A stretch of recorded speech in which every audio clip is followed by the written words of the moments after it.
नमस्कार, मैं हूँ राजेश श्रीवास्तव।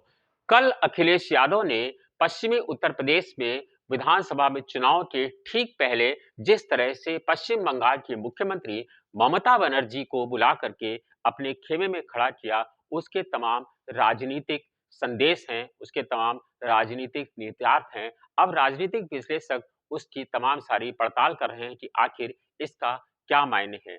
मैं आपको समझाने की कोशिश कर रहा हूँ और बताने की कोशिश कर रहा हूँ कि कल जब पश्चिम बंगाल की मुख्यमंत्री ममता बनर्जी ने समाजवादी पार्टी के उत्तर प्रदेश के मुख्यालय में फुटबॉल फेंक कर ये कहा कि खेला होवे और आप यहाँ से भारतीय जनता पार्टी को भगाइए, 24 में हम दिल्ली से भारतीय जनता पार्टी को हटा देंगे। तो इसके बहुत दूरगामी संदेश देखे जा रहे हैं। दरअसल पश्चिम बंगाल की मुख्यमंत्री ममता बनर्जी उत्तर प्रदेश देश में प्रधानमंत्री नरेंद्र मोदी के मुकाबिल होना चाहती हैं। वह चाहती हैं कि विपक्ष के नेता के रूप में, सर्वमान्य नेता के रूप में उन्हें स्वीकार कर लिया जाए। इसी के तहत कल वो समाजवादी पार्टी के मुख्यालय पहुंची थी। लेकिन एक बड़ा सवाल अभी फिलहाल केंद्र का नहीं है, अभी सवाल है उत्तर प्रदेश का। उत्तर प्रदेश के प्रमुख विपक्षी दल अखिलेश यादव ने ममता बनर्जी को बुला करके क्या संदेश दिया है?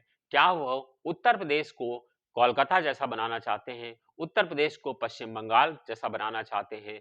किस तरह का उत्तर प्रदेश अखिलेश यादव अपने राज्य में गढ़ना चाहते हैं? इसके पीछे समझना पड़ेगा। दरअसल उत्तर प्रदेश के पश्चिम में जहां कल 11 जिलों की 58 सीटों के लिए वोट डाले जाने हैं, वहां पर हिंदू मुस्लिम एक बड़ा मुद्दा है। अगर हिंदू मुस्लिम की आप आबादी को देखेंगे तो पाएंगे कि 43% आबादी ऐसी है जो हिंदू मुस्लिम की है। इसीलिए उसको अपने-अपने खेमे में बाँटने की राजनीति हो रही है।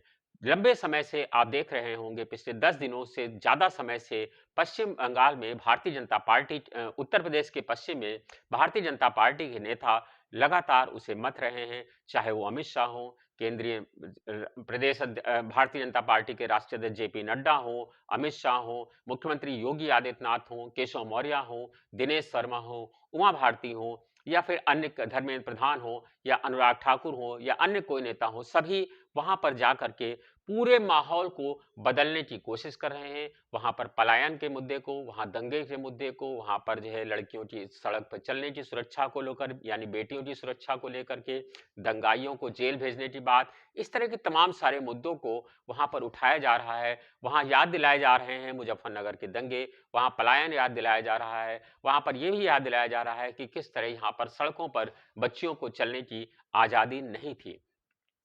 यानी कुल कहा जाए तो एक तरह से यह भी कहा जा रहा था कि कांवड़ यात्रा यहां से नहीं निकल सकती थी। यानी इस पूरे मुद्दे को भारतीय जनता पार्टी हिंदू मुस्लिम यानी 80-20 का करने का जो प्लान चल रही थी, उसी के तहत कल अखिलेश यादव ने एक बड़ा कदम चला और पश्चिम बंगाल की मुख्यमंत्री ममता बनर्जी को अपने पाले में ला करके खड़ा कर लिया। पश्चिम बंगाल की मुख्यमंत्री ममता बनर्जी इस बात की द्योतक हैं, इस बात की प्रतीक हैं कि वहां पर वह किस तरह से अल्पसंख्यकों की राजनीति करती हैं।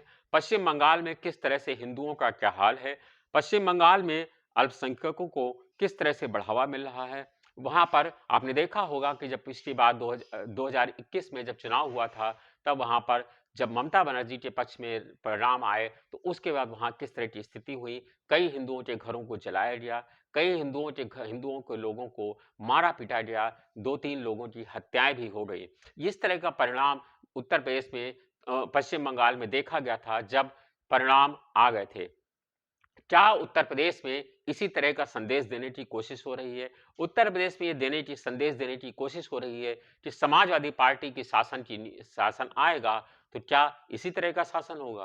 क्या यही सब संदेश पश्चिम बंगाल के उत्तर प्रदेश में दोहराए जाएंगे? इस तरह के तमाम सारी चीजें जिस तरह की ममता बनर्जी लेकर के आई हैं, उस तरह के परिणाम क्या उत्तर प्रदेश में देने की कोशिश हो रही है, या अखिलेश यादव उत्तर प्रदेश में अल्पसंख्यकों को रिझाने का संदेश दे रहे हैं?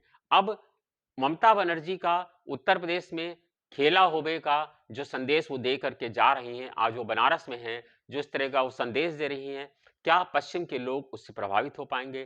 क्या पश्चिम के लोग विकास की बात सुनेंगे, या पश्चिम के लोग हिंदू मुस्लिम की बात सुनेंगे, या पश्चिम के लोग अपने वोटों को उन लोगों को देंगे जहां उनके अपने हित सुरक्षित होंगे?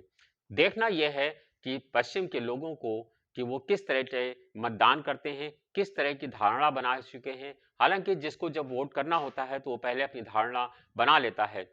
सबसे दिलचस्प ये है कि इस बार मतदाता बहुत चुप है, मतदाता बहुत साइलेंट है और वो मुखर नहीं हो रहा है, जिससे नेताओं के पेशानी पर बल पड़े हैं। भारतीय जनता पार्टी और समाजवादी पार्टी दोनों दलों के नेता अपने-अपने चुनावी तर्कस से तीर चल रहे हैं, लेकिन जनता किसे वोट देगी, यह अभी तक समझ में नहीं आया है। हालाँकि जब परिणाम 10 मार्च को आएँगे, तब पता चल पाएगा कि पश्चिम बंगाल ने किस राजनीतिक दल को अपना आधार दिया है, किसको अपना संबल दिया है और किसे वो अगले 5 सालों में लोक भवन में या विधानसभा में बैठते हुए देखना चाहती है। धन्यवाद, शुक्रिया।